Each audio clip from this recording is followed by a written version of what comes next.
Previously on Raider Power, Texas Tech baseball. Mentally, the best team wins on Sunday. It's mentally better.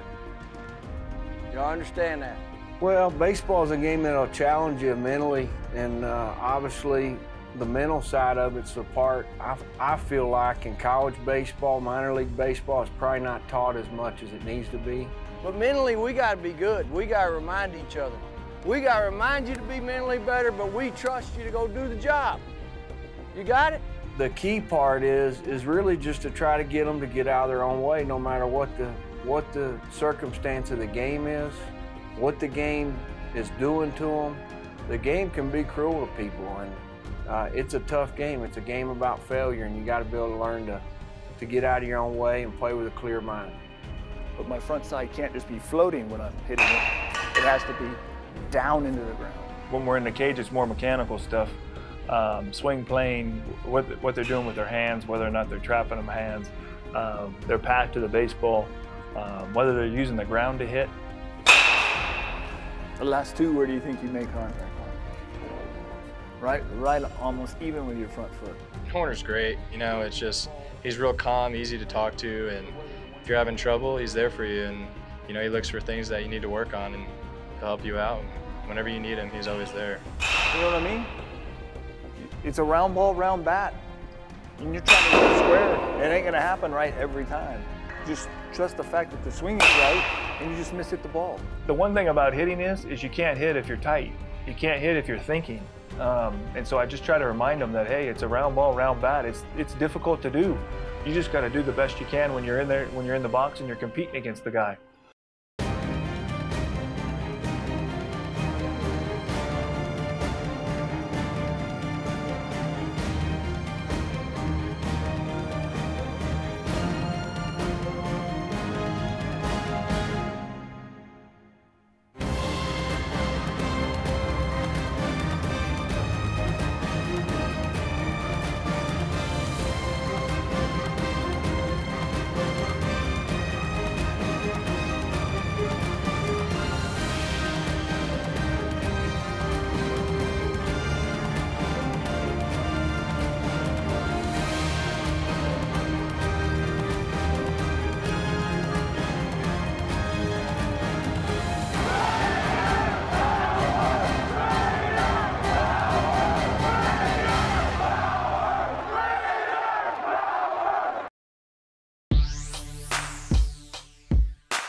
I use the video a lot on kids to show them because sometimes you can't feel it.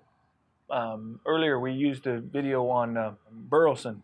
One of the things that Burleson was doing is you could see he was wanting to hit the ball to right center or to stick with the approach that we have, hit the ball to right center, but his lower half was trying to pull the ball, while his upper half was trying to stay on the ball and hit the ball the other way. And that's, to me, and I tell the kids, I say, it's confusion. I said, you got confusion going on. You got your lower half trying to pull and your upper half trying to go the other way. So even if you do hit it the other way, there's not going to be anything on it. Your opportunity of squaring it up is not going to be good because you got your lower half going one way and your upper half going the other way. So that helped him to see that of, hey, okay, I can see where my lower half. So he's able to get in there and make the adjustment with his lower half and just attack the ball in the middle of the field. I don't remember outside of just the old VCR watching you hit in a, with it sitting up outside of the cage. I can remember that a little bit, but as far as what we have now today, it's not close. I mean, digital, break it down to 100/10 of a second, stop and start. It's not even close. It's really, and it's a great teaching tool. You do use it a lot. It's because the video doesn't lie on hand path. It doesn't lie on, what your body weight's doing. It just doesn't lie, and plus it tells you whether or not your eyes are right or not. It's I could be sitting there for early on for days. I can try to be figuring out what a kid's doing wrong, and I could have it in my mind, and then you could go to the video and you're like, no, you're crazy, Jim. This isn't it. This is what it is, and so it doesn't lie. I really wanted to show him his last at bat because the last swing he took I thought was a good swing. That liner that he hit to right. Today, for instance, we were looking at Jamadric, and Jamadric the last couple of days have gotten a little bit uphill with his swing. Now, was doing it earlier in the year, and all of a sudden he got back to going, but I wanted him to be able to see it, because if he can see it on video, then it makes more sense to him when you're talking to him about it. If I'm just telling him, hey, by the way, you're going uphill with your swing. Oh, okay. So he can try to work on it. It's just working above the baseball. Even though it's a breaking ball, you still want to work above it. Until you really see it with your eyes and hear it, you don't really buy it. I mean, you can't. You know, you wouldn't know how to make the correction. And you end up swinging too early. Yeah. You know what I mean? And that's when that goes out of the way. Most kids obviously are visual learners, and you always have a kid's attention if you're showing him video of himself. And so it's really been huge for us here to have those cameras and that film, the ability to get it from both sides and in the center field, and then obviously from behind the plate. I was trying to find Whitey's, Kevin Whitehead's at-bats, mainly because I thought yesterday it hit me. He'd been under the baseball, and I'd been talking to him about, you know, staying above the baseball when you swing, meaning almost looking at the top half of the baseball rather than the bottom half. I bet you the reason why he can't stay above the baseball is because he's striding too far. I thought maybe yesterday it hit me that maybe he was striding too far. And if he was striding too far, that would be a reason why he would have the breakdown on the backside. When you get too far with your legs, it's hard to get off your backside. Would you agree with that? Yeah. Each kid is different. I could say the same thing to Kevin Whitehead. Now all of a sudden, you see how your backside, it's... yeah, I'm swinging from there instead of there. Yes. But it could be the simple fact of your stride. And I could say the same thing to Brennan Moore or another left-handed hitter, Jamondrick, and you have to find what triggers them to get it. So you say the same thing probably about 6 or 7 different ways. That's good, but do you see how everything's kind of leaning back? Yeah. Where it should almost be at contact, it should almost be straight up and down. Yeah. But you see how you want to lean your head back? Or and even I bet if you were to go from the front, like my upper body is facing, yeah. Oh yeah, you can see that.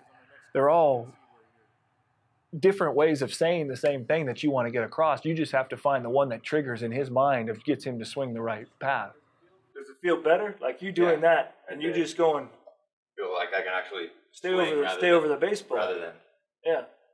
Because I know you're trying. I know you're trying with the thing, and I think you like the fact of the getting your hands through the ball and letting your hands chase the ball. Yeah. Meaning like you feel like you got a little bit more whip.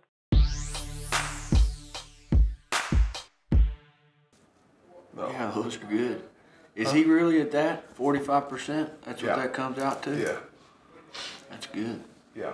You're trying to fill a roster, you're trying to make a lineup, you're trying to predict the future when you don't have all the cards. I mean, you're trying to build a hand, but like I said, the game it's not going to end in an hour. It's going to end in, after the draft, or if one of your junior college guys doesn't pass that summer class, or so it's a constant flux based on what you know, what you think you know, and then a lot of it what you hope happens. If he's the guy, if he's offensive enough and he's going to do his thing, he needs to be able to play another position. You always have to have a backup plan to your backup plan, and it's hard because there's 11.7 scholarships.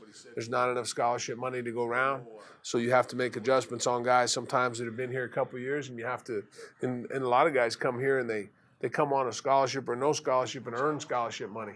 If he continues to do his deal, he might get a little something. You know what I mean? If he picks up the pace, to try to put a 35-man roster together with 27 of those guys being scholarships and those other 8. Need to be good players, solid players, and so it's a very unique situation in college sports, and it's always changing. Otherwise, that's going to affect our numbers. It's a constant deal because of professional baseball, because kids decide to do different things. Right now, it seems like to me we might line up one more for right now. Yeah. It's interesting. It's interesting because it's so much about recruiting. It's about getting players to come and to play for you, and you have to know their makeup. You have to know what kind of kid you're getting. They're the guys on the front lines. They're the guys, seeing guys, and I trust them both wholeheartedly. If they tell me, hey, he can hit, or if they tell me, hey, he can defend, then I'm in. You have to get out and you have to see kids play because you obviously have to try to stay a step ahead. I have a ton of trust in both of what those guys do as far as evaluating and breaking down guys, and then from the standpoint, okay, you broke him down like this, how much is he worth? It's been good for me to learn with Coach Tadlock about the recruiting thing because he's very good at it. Just know that Texas Tech baseball, as bad as the month of March was to us, we won some battles. And we can't say names, but we won some battles and we got some commitments. And we're doing the right thing every day. And there's going to be a day where you're not going to want to leave your seat. And you're not going to leave your seat because a guy might hit one off the scoreboard. Or a guy might go out and throw like Duke Von Schaman. We might have 8 of those guys. And we're winning some battles that's going to put that in place. Well, what's that schedule look like at that time of year? At that particular open? Yeah, where are we at? He does all the head work and the leg work of making it all work out. He just basically asked me, hey, do you want to do this or that? And I said, what do you think? He says, yeah. And I say, okay, let's do that then. He really handles it, and he's put together tremendous schedules for us and done a real good job. There's just not a lot of options because that TCU got squeezed in because of Easter. If there's a perfect science, I'm not aware of it. It's just hit and miss. You just try to talk to people, and hopefully things match up for a school that time-wise, date-wise, travel-wise, everything works well enough that you're able to match up a date with them. That's here. And then we're at K-State, and then we're open. Whatever we're going to do before we were going to go at home. Well, Coach Webster does the bulk of the work on that as far as making sure times work and, people work and you're not missing too much class. Coming off a tournament here, we don't know if that's going to last till Monday because of Corpus. And then we're at Texas. Then we're open. Then we're at West Virginia. The school issue is obviously the main importance because obviously we want them in school. So that's the main thing, trying to balance that or juggle that with then us being at home a certain amount of times and then balancing the RPI as well. What else on there? I know you'll get it figured out. I don't worry about you figuring out the weekend, that tournament. He'll do it. He'll get it done. If you play well and you take care of your business the right way, the RPI takes care of itself. But you got to make sure that the guys are here at home and in school, number one. Welcome to Dan Law Field at Rip Griffin Park on the campus of Texas Tech University. Every day like it's opening day, every single game. Clear the last one, next one's opening day. Coming with the same intensity, like when you get a base hit opening day, you get on first baseline clapping, yelling, screaming. I need that tonight. I need it from everybody tonight. Today, the Texas Tech Red Raiders will host the Texas Longhorns in Game 2 of a 3-game series. Well, Von Schaman is a real key for Texas Tech. He's really pitched well of late. Been pitching lights out lately to continue that and go deep into the game. And he'll need to do it tonight against a very good Texas Longhorn team. You'll be ready when your name's called. You're going to have a good night. This club right here, we need something good to happen to us, don't we? But we got to make it. We got to make it happen. You want to win, you got to take it. Isn't that right, Barrett? Nobody gives you nothing. You understand? Take it. Be aggressive. When the thing's in control, once we get that thing in control, squeeze it tighter. Are we good? Burley, you got anything? Man, a few words? Okay, let's go. Let's go get her done. Come on. Have a little fun, boys. Raiders on 3. 1, 2, 3. Raiders. Go! And we're ready for some baseball. Here tonight, a beautiful evening here in Lubbock, Texas. The Red Raiders, as Duke Von Schaman heads to the hill.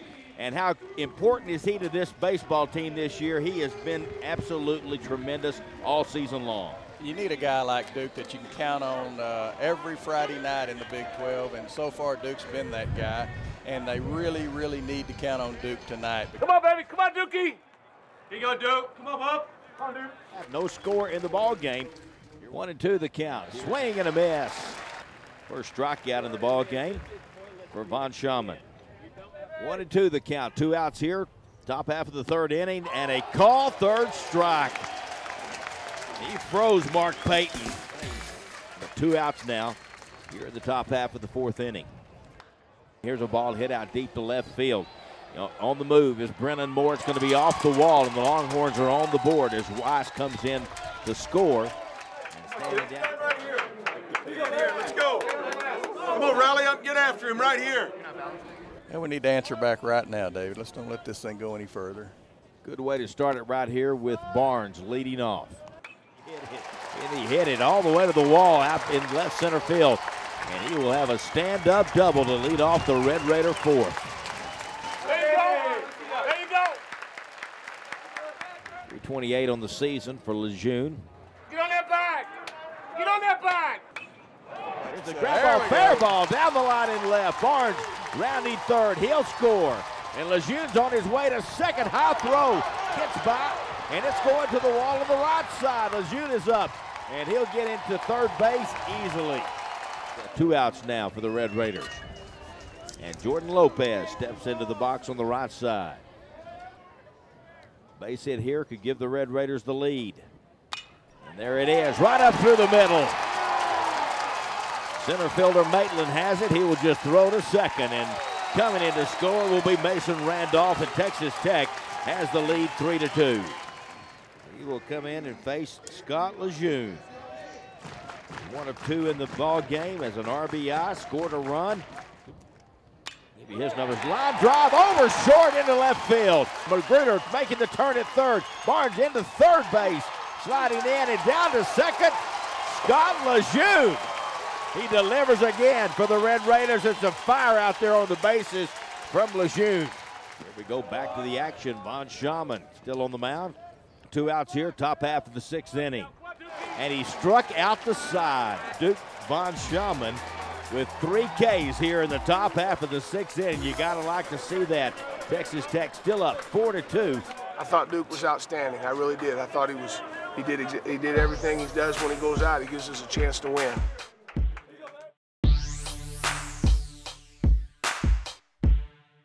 Wait to see who's coming in. A couple of Red Raiders out in the bullpen loosening up.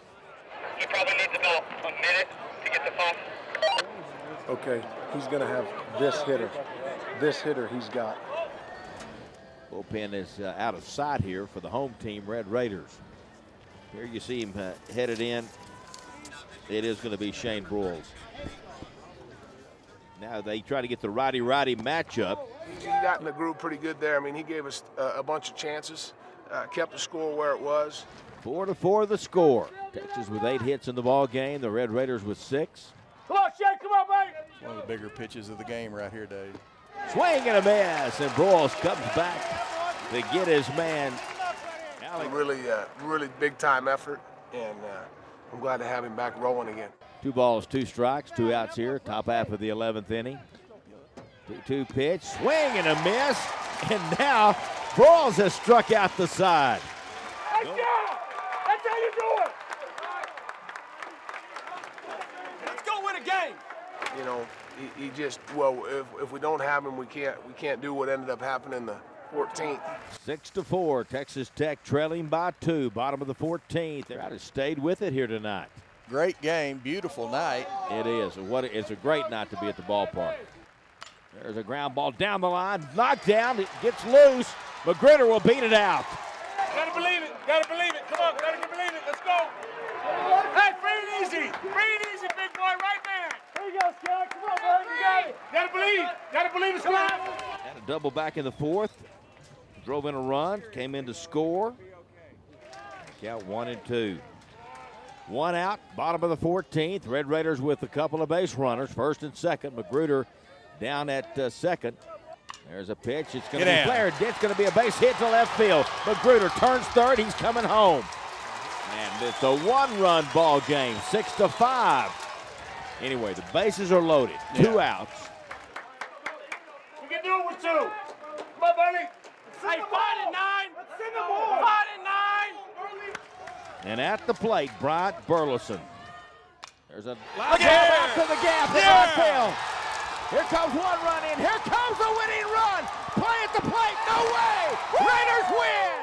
You know, he's a tough kid. He's a young kid. He stayed with it. You got a ball you handle and hit it and shoot. There it is. So, you know, hard to put it into words how much it meant for our guys to have something good to happen to them.